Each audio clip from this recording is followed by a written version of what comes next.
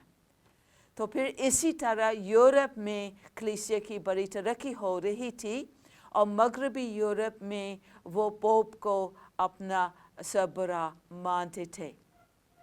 آگے ہم دیکھتے ہیں کہ 800 میں بھی ایک اور واقعہ ہوا ہے کہ جب پوپ لیو سوم نے فرانس کے بادشاہ چارلز اعظم کی تاج پوشی کی بطور مقدس رومی شہنشاہ، تو پھر اسی طرح وہ سربراہ ہو گیا ہے، یعنی چارلز سربراہ ہو گیا باقی بادشاہوں کے اوپر، لیکن پوپ اس کے اوپر تھا کہ اس نے اس کی تاج پوشی کی، تو اسی طرح اس کی سربراہی ہوئی ہے۔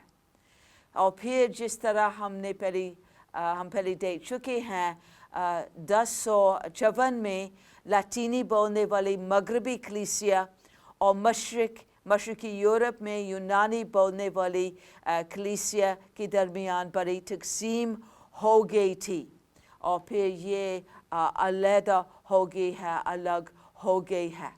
تو مغربی یورپ میں روم کے پوپ کو کلیسیا پر مکمل سربراہی ہو گئی تھی۔ تو اسی طرح کا پس منظر ہے کہ کیوں اس زمانے میں جب اصلاحی کلیسیا کا زمانہ، کیوں اتنا اختیار ہے پوپ کے پاس تھا، اور یہی اس کی وجوہات تھی۔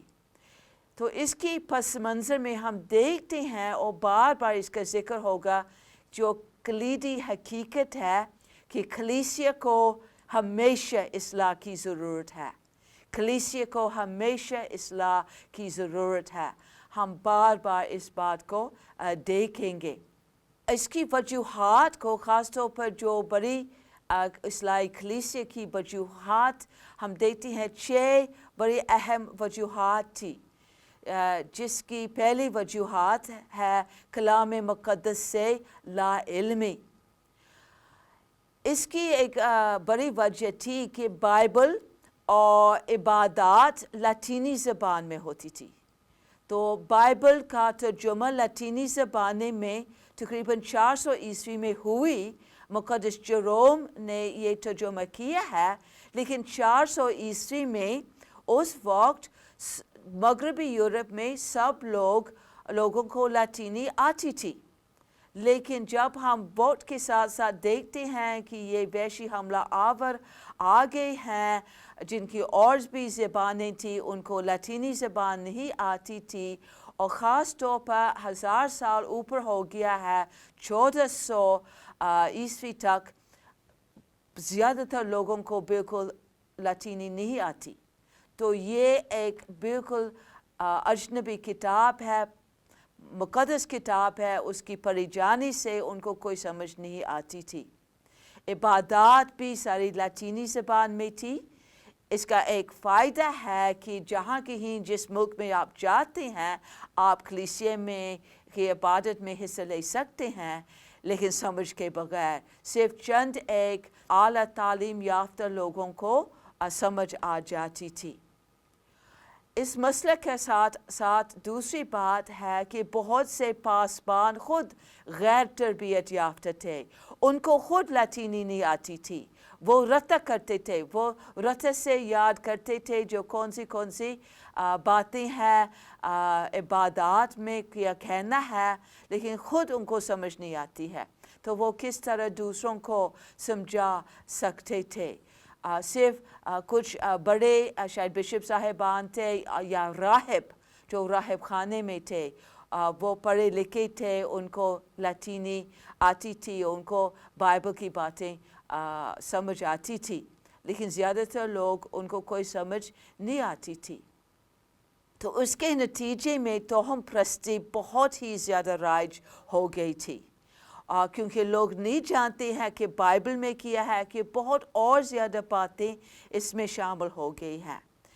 لوگ بہت پسند کرتے تھے کہ خاص عیدوں پر کوئی ڈرامہ ہو، جس طرح ہمارے ملک میں بھی کرسمس کے موقع پر بہت کرسمس ڈرامہ ہوتے ہیں، لیکن جس طرح آپ جانتے ہیں کہ ڈرامہ میں کچھ بائبل کی باتیں ہیں، لیکن ساتھ ساتھ دوسری فرضی باتیں شامل ہو جاتے ہیں، تو اسی طرح کچھ فرضی باتیں ہیں اور لوگ امتیاز نہیں کر سکتے ہیں کہ کون سی باتیں بائبل کے مطابق ہے، کون سی باتیں ہیں فرضی. تو اسی طرح بہت اور زیادہ تعلیم میں اضافہ ہو گیا ہے. ایسی باتیں، ایسے رسومات ہیں جو بائبل میں نہیں تھی. اور اس میں 2 خاص مثالیں تھیں کہ ایک ہے تبرکات کا احترام ہے.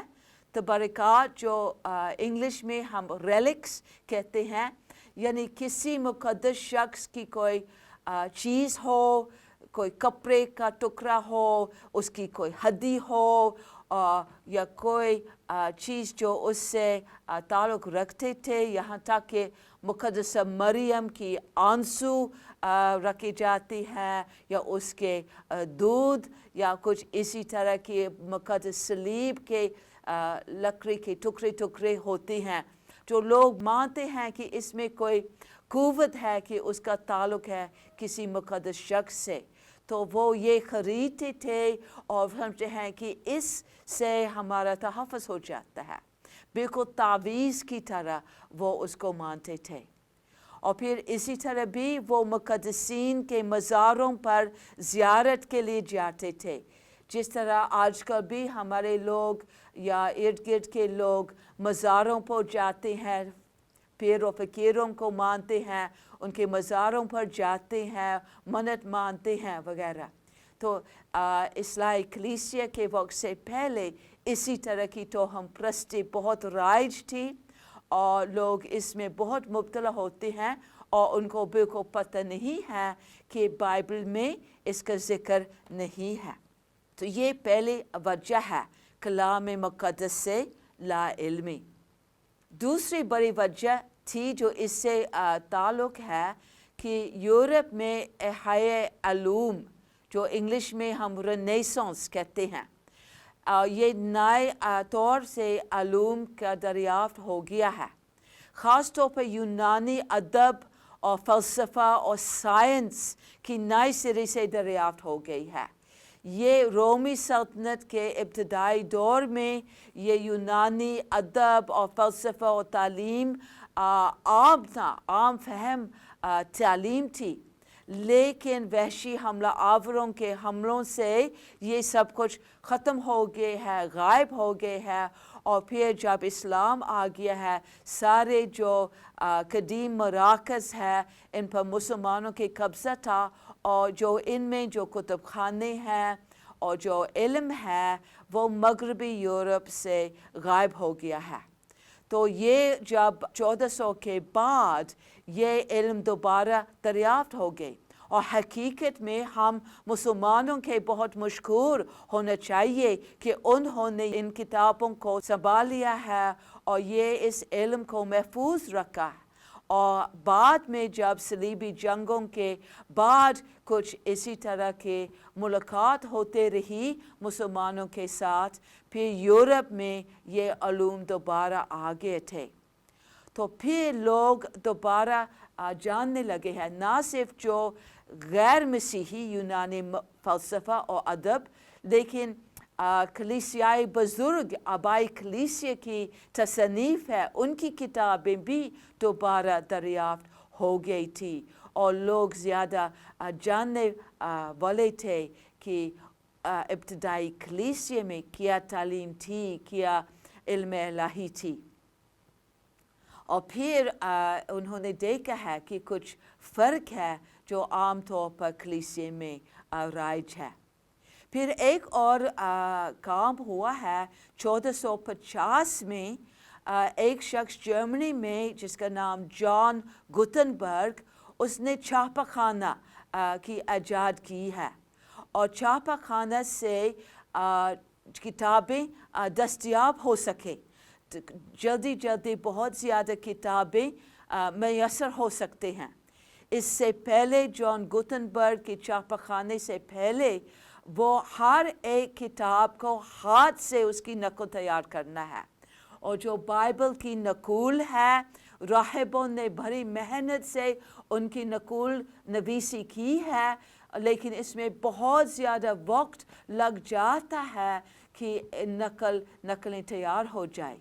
لیکن اب اس چھاپے خانے سے چھاپنے کی مشین سے بڑی جلدی سینکڑوں کی کتابیں تیار ہو سکے.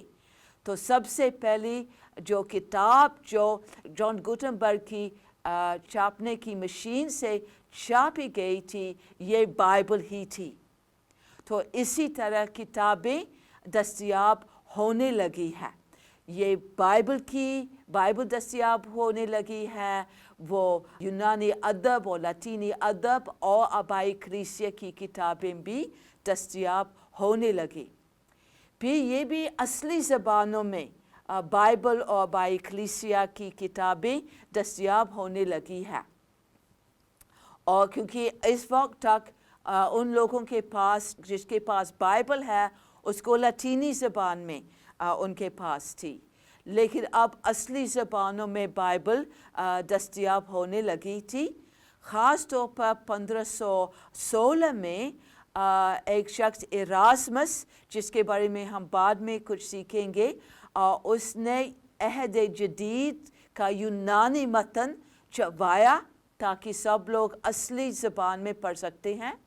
اور چند سال بعد 1522 میں ایک اسپین کا ایک کارڈنل ہے، کارڈنل خیمینز، اس نے پوری بائبل عہد عتیق اور عہد جدید اصلی عبرانی اور اصلی یونانی میں چھپوایا ہے تاکہ لوگوں کے پاس اصلی زبانوں میں ہو.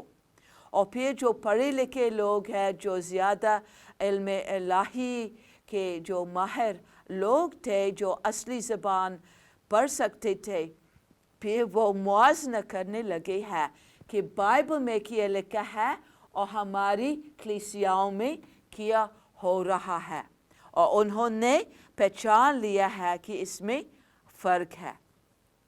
ٹھیک ہے، تو یہ دوسری وجہ وہ یورپ میں احیاء علوم ہے.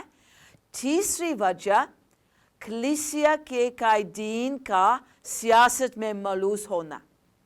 اور یہ بھی ہم نے اس کے پس منظر میں دیکھا ہے کہ جب دنیاوی قیادت کا خلا تھا، پوپ اس خلا میں آ گیا ہے، تو وہ نہ صرف روحانی قائد بلکہ دنیاوی قائد بھی بن گیا ہے. اور خاص طور پر جب پوپ نے پہلے چارلس اعظم کو پہلے مقدس رومی شہنشاہ کے طور پر تاج پوشی کی ہے، پھر وہ بھی دنیاوی سیاست میں خلل اندازی کرنے لگا. تو پھر اسی طرح پوپ دعویٰ کرتا تھا کہ پوپ بادشاہوں پر اختیار رکھتا تھا. جس طرح پوپ نے رومی شہنشاہ کی تاج پوشی کی ہے، اس کا مطلب ہے اس کا اختیار شہنشاہ سے اوپر ہے. تو اگر شہنشاہ کا اختیار دوسرے بادشاہوں کے اوپر تھا تو پھر پوپ کا اختیار سب پر اختیار وہ رکھتا تھا. پھر اسی طرح اس اختیار کو استعمال کرتے ہوئے وہ دھمکی بھی دیتے تھے بادشاہوں کو، شہنشاہ کو، کہ وہ کلیسیا سے ان کو نکالیں. اگر وہ پوپ کی مرضی کے خلاف کوئی کام کرے وہ ان کو کلیسیا سے نکالیں. اور اگر وہ کلیسیا سے نکالے جاتے ہیں، جس کو انگریزی میں ایکس کمیونیکیشن کہا جاتا ہے، تو پھر یہ بات ہے کہ جو ان بادشاہ کا جو رعایا ہے وہ بھی اپنی وفاداری کے حلف سے بھی آزاد ہو جاتے ہیں. ان کو اس کے بات نہیں ماننی ہے جب پوپ اس کو کلیسیا سے نکالتا ہے. تو پھر یہ ایک بہت بڑا ہتھیار ہے پوپ کے پاس ہے، جس سے وہ ان بادشاہوں کو مجبور کر سکتا ہے کہ اس کی بات مانیں.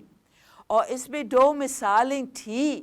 ایک ہے جرمنی کے جو شہنشاہ ہے، مقدس رومی شہنشاہ، جو حقیقت میں اس وقت جرمنی میں حکومت کر رہا تھا، ہنری سوم، اور اس کا ٹکراک ہوا ہے روم کے پوپ کے ساتھ.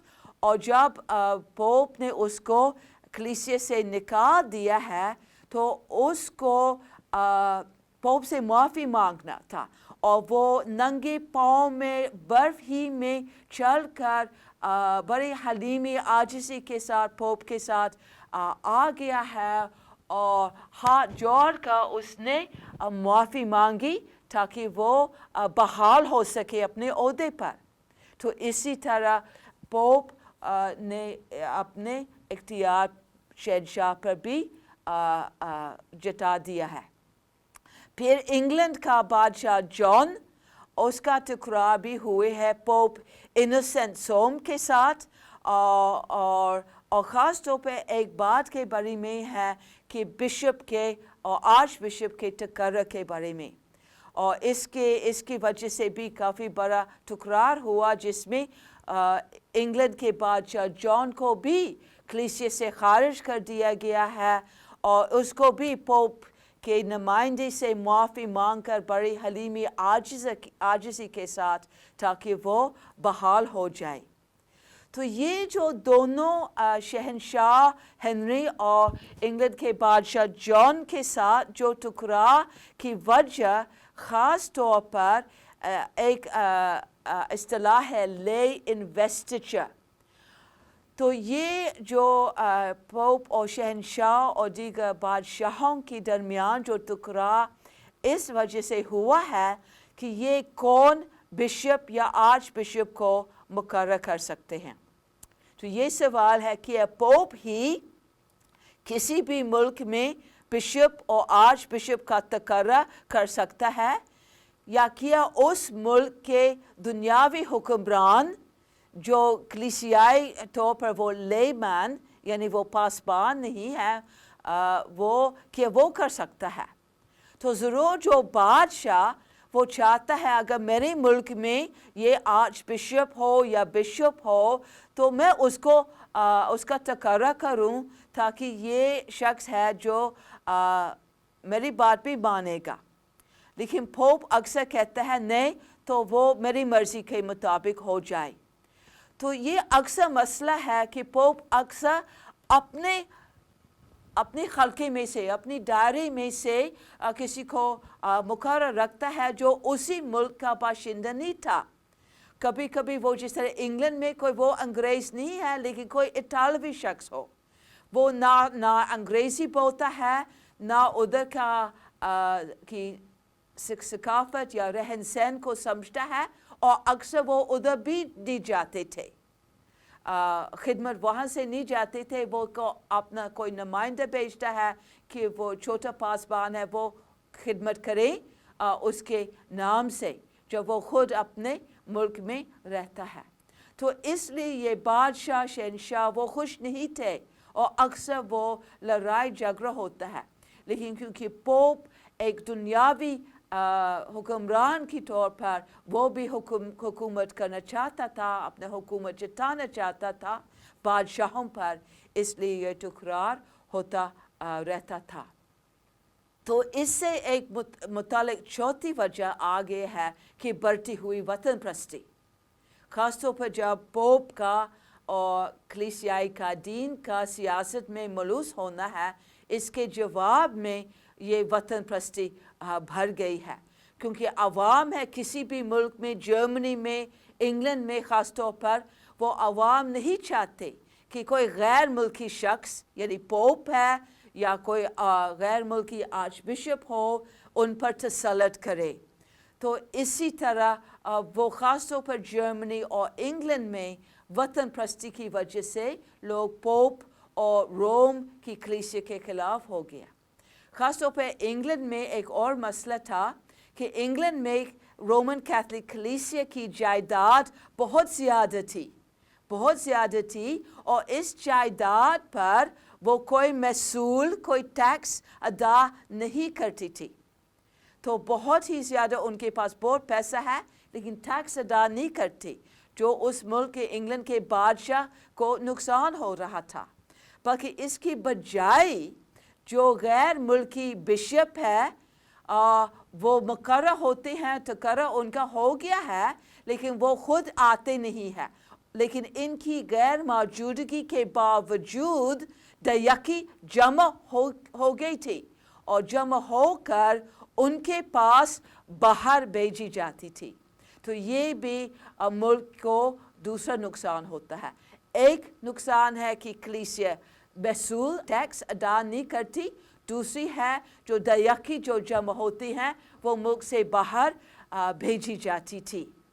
تو اس کی وجہ سے خاص طور پر انگلینڈ میں اور جرمنی لیکن دوسری ممالک میں بھی لوگ بڑھتی ہوئی وطن پرستی کی وجہ سے رومن چرچ سے رومن کیتھولک چرچ سے خوش نہیں تھے.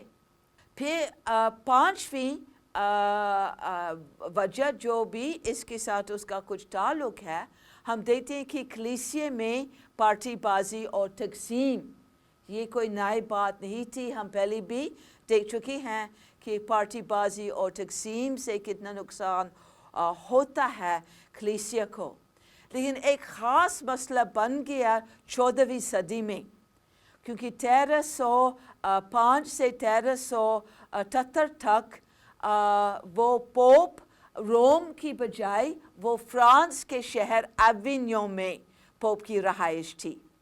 تو یہ ایوینیوں کی پپایت کہا جاتا ہے، اور یہ اس دور میں تقریباً 70 سال میں فرانسیسی پوپوں کا سلسلہ تھا. یعنی وہ اٹالوی یا دوسرے ملک کے پوپ نہیں بلکہ سب فرانسیسی تھے، اور وہ فرانس کے بادشاہ کے ماتحت تھے. یعنی پھر وہ تقریباً کٹ پتلی بن گئی ہے کہ جو کچھ فرانس کا بادشاہ چاہتا تھا وہ پوپ کرتا ہے.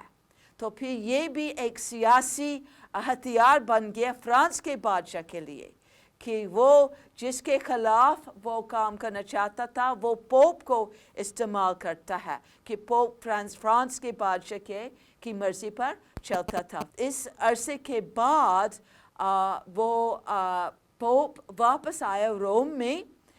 اس میں ایک جوان خاتون کا حصہ ہے جس کے بارے میں بعد میں ہم دیکھیں گے، اور پھر وہ روم میں واپس آ گیا ہے. لیکن جو فرانسیسی پوپ وہ نہیں مانتا تھا.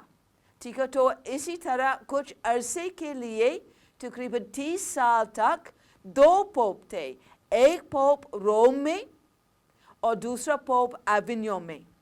تو پھر اسی طرح جو روم میں جو حریف پوپ تھے ان کی حمایت انگلینڈ کرتا تھا، کیونکہ اس وقت انگلینڈ کی جنگ ہو رہی تھی فرانس کے ساتھ.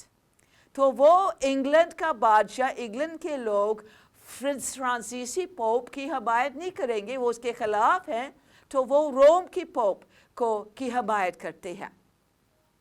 لیکن اسی وقت اسکاٹ لینڈ اور انگلینڈ ابھی تک وہ الگ ممالک تھے اور اکثر ان کی لڑائی ہوتی تھی.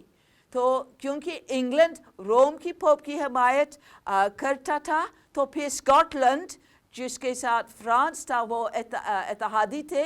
تو پھر اسکاٹ لینڈ نے فرانس کا پوپ کی حمایت کی. تو اسی طرح پپایت کا عہدہ ایک سیاسی ہتھیار بن گیا اور لوگ سیاسی مقصد کے لیے اس کو استعمال کرتا ہے. تو پھر یہ کلیسیا کو نقصان پہنچاتی تھی یہ تقسیم.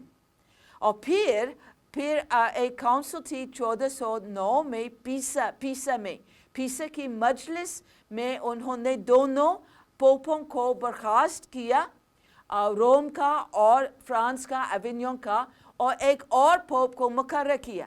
لیکن پہلے 2 وہ نہیں مانتے ہیں کہ ہم برخاست ہو گئی ہے. تو پھر کچھ عرصے تک 3 حریف پوپ تھے.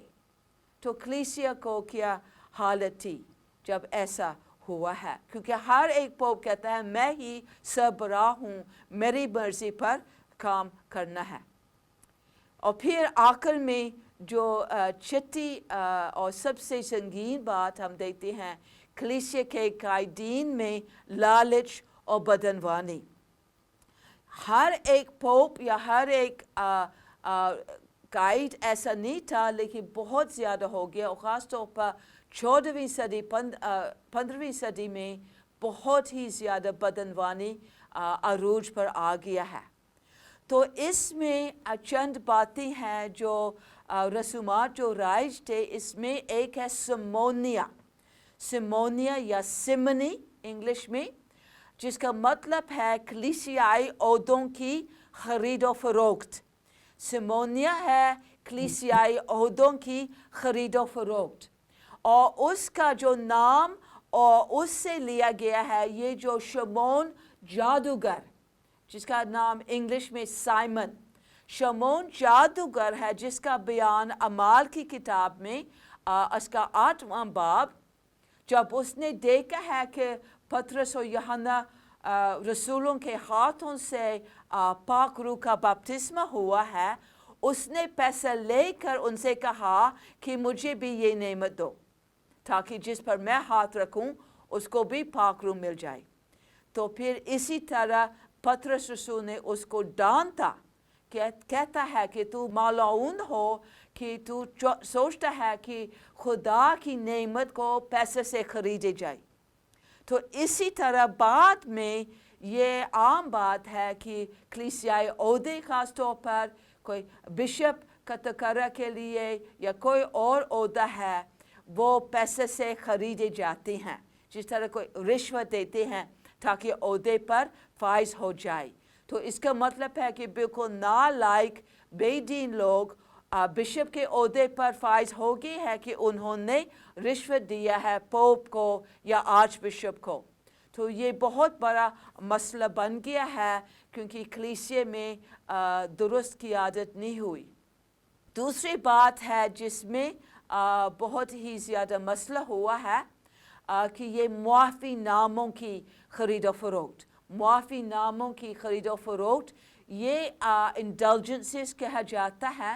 اور یہ بات ہے کہ خاص طور پر پوپ دعویٰ کرتا تھا کہ خاص طور پر یہ 14ویں صدی 15ویں صدی اور 16ویں صدی کی بات ہے کہ وہ کہتا ہے کہ میرے پاس ایک خزانہ ہے، معافی کا ایک خزانہ ہے یا ثواب کا ایک خزانہ ہے، کہ جو مقدسین ہے، جو بہت پاک لوگ ہیں، جنہوں نے اتنی زیادہ نیکیاں کی ہے کہ براہ راست فردوس میں پہنچ گئی ہے، ان کی اتنی زیادہ نیکیاں تھی کہ ان کا کچھ اضافی ثواب ہے جو پوپ کے پاس ایک خزانہ میں ہے، تو لوگ خرید سکتے ہیں۔ اور یہ اسی وقت کی یہ سوچ ہے کہ یہ لوگ جو اگر بہت ہی نیک ہے، مقدسین ہیں، وہ براہ راست فردوس میں جاتے ہیں، اور اگر بہت ہی بے دین لوگ ہیں، خاص طور پر جو غیر مسیحی یا غیر بپتسمہ یافتہ لوگ ہیں، وہ براہ راست دوزخ میں جائیں۔ لیکن جو عام لوگ ہیں، جو عام گنہگار ہیں لیکن بپتسمہ یافتہ ہیں، تو وہ مرنے کے بعد اعراف میں جاتے ہیں۔ اعراف جو انگریزی میں پرگٹوری کہتا ہے، اور وہ بالکل ملتا جلتا ہے جو اسلام میں جو تصور ہے برزخ کے بارے میں۔ تو پھر اس جگہ میں اعراف میں وہ اذیت پا کر، وہ دکھ سہ کر، اذیت پا کر وہ اپنے گناہوں کا کفارہ کرتے ہیں اور پاک کیے جاتے ہیں۔ تو یہ بڑی اذیت کی بات ہے۔ تو پوپ کہتا ہے مجھ سے یہ معافی نامہ خریدیں تو آپ خود یا آپ کے عزیز جو مرحوم ہے وہ اس دکھ سے، اعراف کے دکھ سے بچ سکتے ہیں اور فردوس میں جا سکتے ہیں۔ اور خاص طور پر جب ایسے پوپ تھے جو بہت پیسہ جمع کرنا چاہتے تھے، وہ بہت ہی زیادہ زور دیتے تھے معافی ناموں کے فروغ پر، تاکہ بہت ہی زیادہ پیسہ اس کے پاس آ جائے۔ اور خاص طور پر جب 16ویں صدی کے شروع میں جو مارٹن لوتھر کے دور میں اس وقت جو پوپ تھا وہ روم میں ایک شاندار نیا گرجا گھر بنوانا چاہتا تھا، تعمیر کروانا چاہتا تھا، جس کے لیے بہت پیسہ درکار تھا۔ تو اس نے بہت زور دیا ہے کہ بہت لوگ معافی نامے خریدیں تاکہ میرے خزانے میں بہت زیادہ پیسہ آ جاتا ہے۔ تو بڑے افسوس کی بات ہے کہ ان باتوں سے قائدین ہے بس لالچی ہو جاتے ہیں اور وہ صحیح قیادت نہیں کرتے تھے۔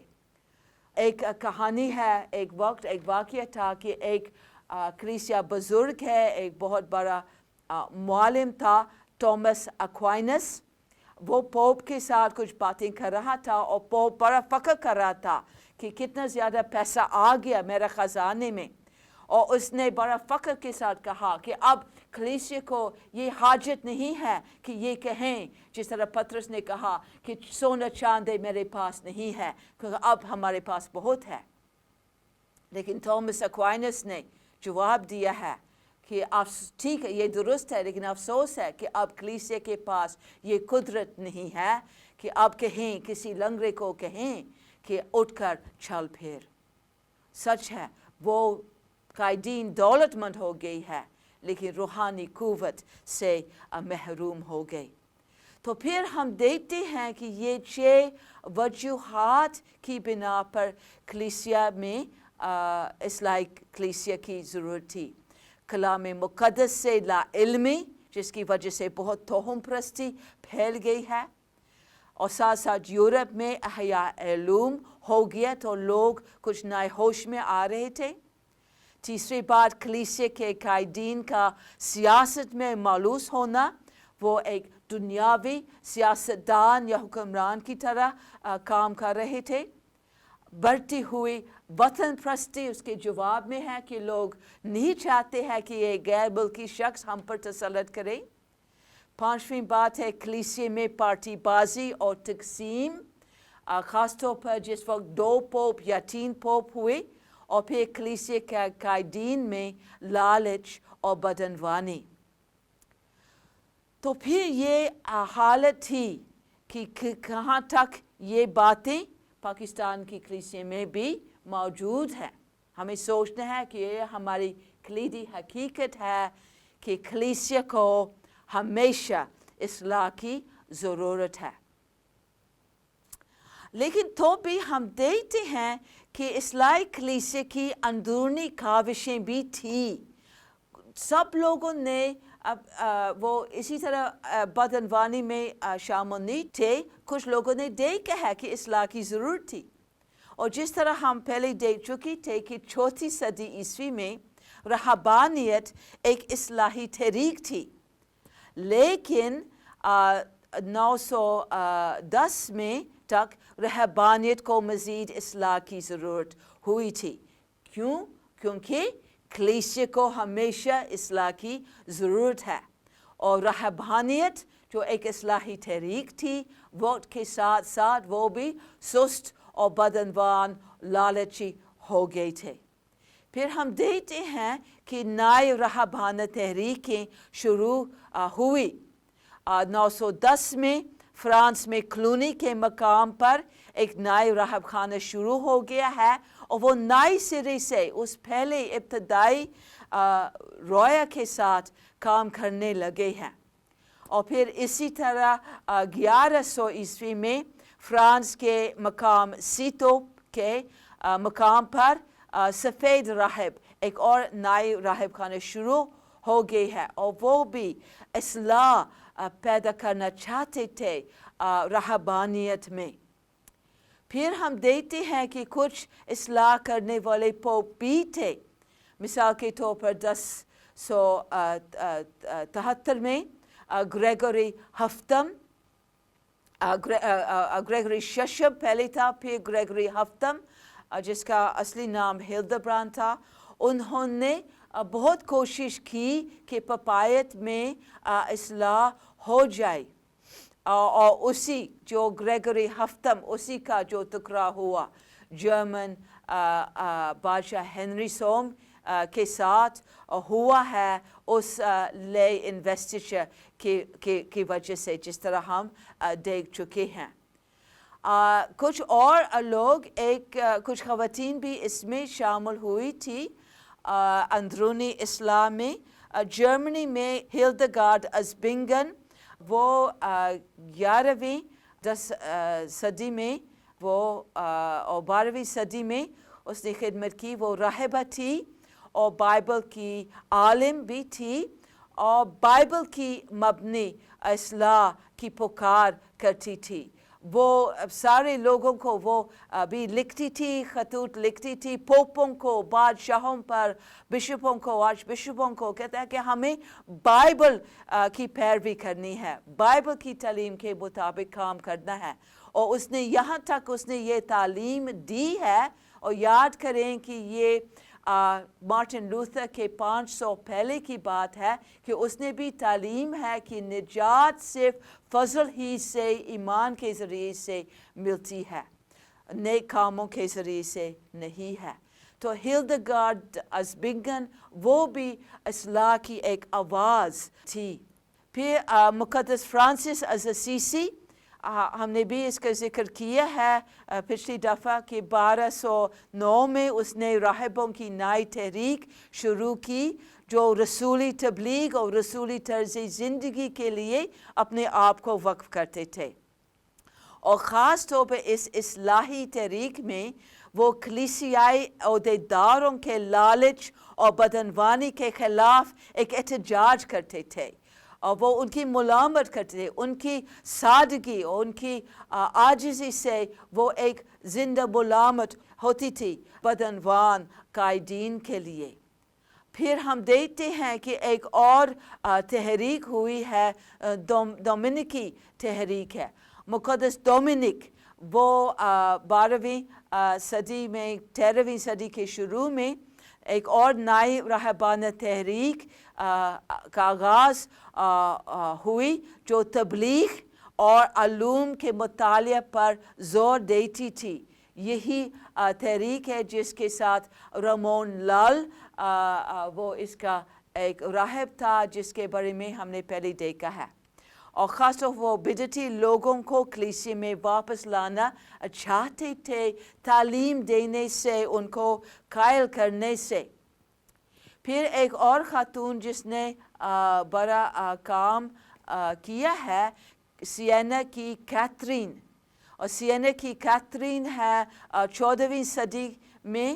وہ نوجوان لڑکی تھی اٹلی کے شہر سینا میں، ڈومینیکی راہبہ بن گئی اور مناد تھی.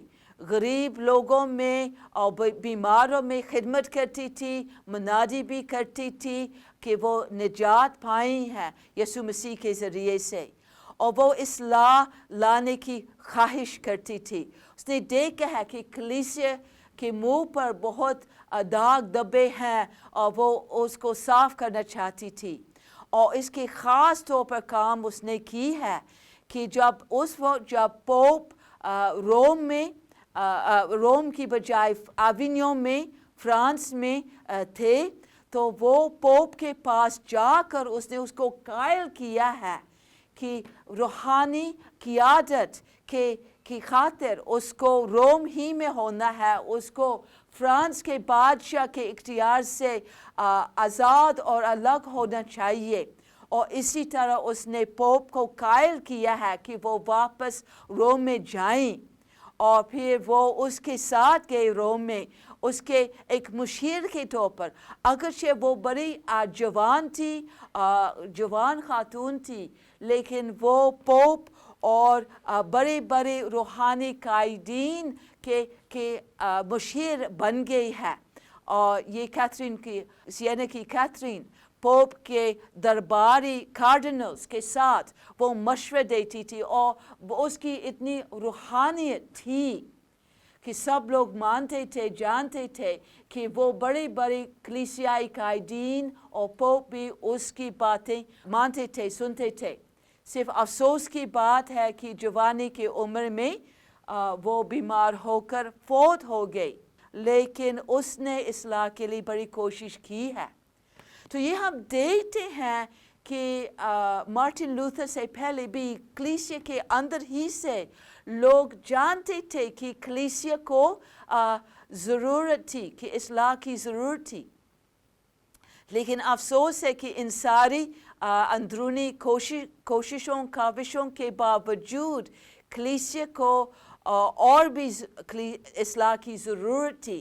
خاص طور پر جب ہم 1500 تک آ جاتے ہیں، کیونکہ یہ ایک حقیقت جو خاص طور پر 4 صدی سے لے کر آج تک 21ویں صدی تک ہم جانتے ہیں دیکھتے ہیں کہ کلیسیا کو ہمیشہ اصلاح کی ضرورت ہے، تو پھر ہم اپنے بارے میں، اپنی کلیسیا کے بارے میں سوچ سکتے ہیں کہ کہاں تک ہماری کلیسیا، پاکستان کی کلیسیاؤں کو کہاں تک اصلاح کی ضرورت ہے، اور خدا ہمیں توفیق دے کہ ہم اصلاح لانے والے بن جائے، تاکہ کلیسیا پھر بحال اور اصلاح شدہ دوبارہ ہو جائے۔ خدا آپ سب کو برکت دے، آمین۔